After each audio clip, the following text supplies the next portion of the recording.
જય માતા ખેડૂત મિત્રો, આજે તારીખ 27 જૂન 2025 આજની સવારની હવામાન અપડેટની અંદર માહિતી મેળવીએ તો ગુજરાતમાં હજુ 3 દિવસ દરમિયાન ભારેથી અતિ ભારે વરસાદની સંભાવના। ખાસ કરીને સૌરાષ્ટ્ર અને કચ્છવાસીઓ સાવધાન રહેજો, ભારેથી અતિ ભારે વરસાદ પડી શકે છે। 8 થી લઈને 10 ઇંચ સુધીના ક્યાં ભાગોની અંદર આગામી 3 દિવસ દરમિયાન મુશળધાર વરસાદની સંભાવનાઓ છે, તેની વિસ્તારથી માહિતી મેળવીશું। સિસ્ટમની અસર હજુ 3 દિવસ દરમિયાન જોવા મળશે।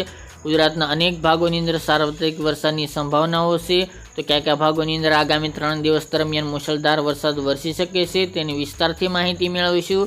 ચેનલમાં નવા હોય તો ચેનલને સબસ્ક્રાઈબ કરી નાખજો અને વિડીયોને લાઈક આપીને તમામ ખેડૂત ભાઈને શેર કરી દેજો। હાલ ગુજરાતની અંદર ગઈકાલના રોજમાં પણ અનેક વિસ્તારની અંદર ભારે વરસાદો નોંધાયા હતા। 8 ઇંચ સુધીના ધોધમાર વરસાદો પણ ખાબકી ચૂક્યા છે। આગામી 3 દિવસને લઈને ગુજરાતમાં હાઈ એલર્ટ પણ આપવામાં આવી રહ્યું છે। ગુજરાતની અંદર હજુ પણ મુશળધાર વરસાદ વરસી શકે છે।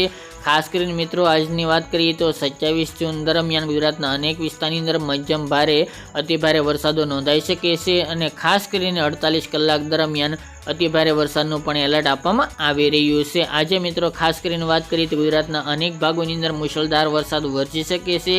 ખાસ કરીને કચ્છના રાપર, ભુજ, ભચાઉ, ગાંધીધામ તેમજ અડેસર, નખત્રાણા, ધોળાવીરા સહિતના કચ્છના તમામ ભાગોની અંદર આજે વરસાદની સંભાવના રહેલી છે। આજે પણ અમુક વિસ્તારની અંદર ભારે વરસાદો કચ્છમાં પડી શકે છે। તે સિવાય સૌરાષ્ટ્રના વિસ્તાર જેમાં મોરબી, ટંકારા, સુરેન્દ્રનગર જિલ્લો તેમજ જામનગર, કાલાવડ, થ્રોલ, લાલપુર, દ્વારકા, ખંભાળિયા, જામજોધપુર આ તમામ ભાગો, રાજકોટ, ઉપલેટા, જેતપુર, જસદણ સહિતના ભાગોની અંદર પણ આજે વરસાદની સંભાવના રહેલી છે। એ સિવાય ગીર સોમનાથ તે બાજુ આગળ વધીએ તો ગીર સોમનાથના અન્ય વિસ્તારો હોય તેમજ ખાંભા, ધારી, અમરેલી, ભાવનગર, બોટાદ આમ જોવા જઈએ તો સૌરાષ્ટ્રના તમામ ભાગોની અંદર આજે મધ્યમથી લઈને સારો વરસાદ વરસી શકે છે અને અમુક ભાગોની અંદર ખાસ કરીને જે પશ્ચિમ વિસ્તાર છે તેમાં વરસાદની સંભાવના વધુ જોવા મળશે તેમજ વધુ જોર જોવા મળી શકે છે। પોરબંદર જિલ્લાના ભાગોની અંદર પણ આજે સારા વરસાદો પડી શકે છે। તે સિવાય દક્ષિણ ગુજરાતની અંદર પણ છૂટાછવાયા વિસ્તારની અંદર હળવા મધ્યમ વરસાદો પડી શકે છે। ઉત્તર ગુજરાતના પાટણ, સાબરકાંઠા, મહેસાણા જેવા ભાગોની અંદર વરસાદની સંભાવના છે। તે ઉપરાંત અમદાવાદ, ગાંધીનગર, ખેડા, ગાંધીનગર, આણંદ, બોરસદ, તારાપુરના વિસ્તારોની અંદર પણ આજે હળવાથી લઈને મધ્યમ વરસાદો પડી શકે છે। બાકીના જે વધેલા વિસ્તારની અંદર છૂટાછવાયા કોઈ જગ્યાએ વરસાદી ઝાપટા જોવા મળશે।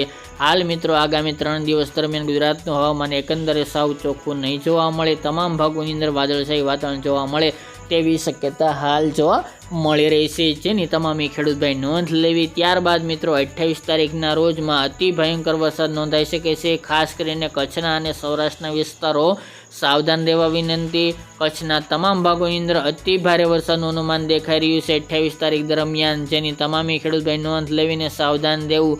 તે સિવાય પશ્ચિમ સૌરાષ્ટ્રના ભાગો, દક્ષિણ સૌરાષ્ટ્રના ભાગો અને ઉત્તર સૌરાષ્ટ્રના ભાગોની અંદર મુશળધાર વરસાદ તે દિવસે દરમિયાન એટલે કે 28 તારીખ દરમિયાન જોવા મળશે। એ ઉપરાંત ભાવનગર હોય, અમરેલી, બોટાદ એ વિસ્તારની અંદર હળવા સામાન્ય મધ્યમ વરસાદો પડી શકે છે। દક્ષિણ ગુજરાતની અંદર પણ વરસાદનું જોર જોવા મળશે, જેમાં 29-30 તારીખ દરમિયાન સુરત, વલસાડ, નવસારી, તાપી, ડાંગ, ભરૂચ, અંકલેશ્વર એ ભાગોની અંદર પણ વરસાદનું જોર રહી શકે છે। તે ઉપરાંત પૂર્વ ગુજરાત, દાહોદ, ગોધરા, મહીસાગર, પંચમહાલ, અરવલ્લી જેવા ભાગોની અંદર છૂટાછવાયા વિસ્તારની અંદર હળવા સામાન્ય વરસાદો પડી શકે છે।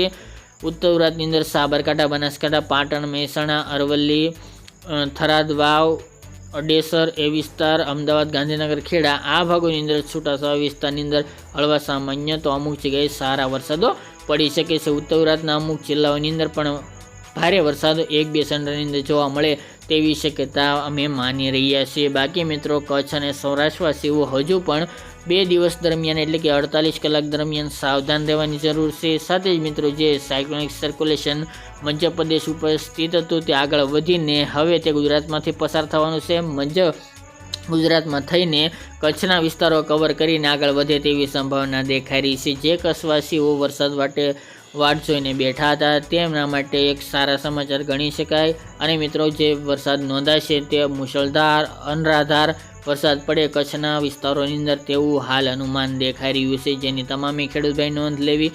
પશ્ચિમ સૌરાષ્ટ્રના જામનગર, દ્વારકા, મોરબી, સુરેન્દ્રનગર, રાજકોટ, જૂનાગઢ આ ભાગોની અંદર પણ અતિ ભારે વરસાદો પડી શકે છે. ભાવનગર, બોટાદ, પોરબંદર, ગીર સોમનાથ આ ભાગોની અંદર પણ હળવા મધ્યમ ભારે વરસાદો નોંધાય તેવી સંભાવના રહેલી છે. વિરમગામ, અમદાવાદ, ગાંધીનગર એ ભાગોની અંદર છૂટાછવાયા ભાગોમાં વરસાદી માહોલ આગામી 29-30 તારીખ દરમિયાન જોવા મળશે. બાકી મિત્રો અન્ય વિસ્તારની અંદર પણ છૂટાછવાયા વિસ્તારો કવર થાય તેવી સંભાવના રહેલી છે. તો મિત્રો આ રાઉન્ડ હજુ 3 દિવસ દરમિયાન જોવા મળશે. 48 કલાક દરમિયાન આ રાઉન્ડની સ્પીડ એટલે કે વરસાદની ગતિવિધિ વધુ જોવા મળે તેવી સંભાવના રહેલી છે. હવામાન વિભાગે આગામી 3 દિવસને લઈને એલર્ટ પણ જાહેર કરી દેવામાં આવ્યું છે અને ખાસ કરીને કચ્છવાસીઓ અને સૌરાષ્ટ્રવાસીઓને ભારેથી ભારે વરસાદની પણ આગાહી તેમણે કરી છે. અને ખાસ કરીને મિત્રો આ રાઉન્ડની અંદર કચ્છ અને સૌરાષ્ટ્રની અંદર 10 ઇંચ સુધીના અતિ ભારે અતિ ભયંકર વરસાદો પણ નોંધાઈ શકે છે, જેની તમામે ખેડૂત ભાઈ નોંધ લેવી.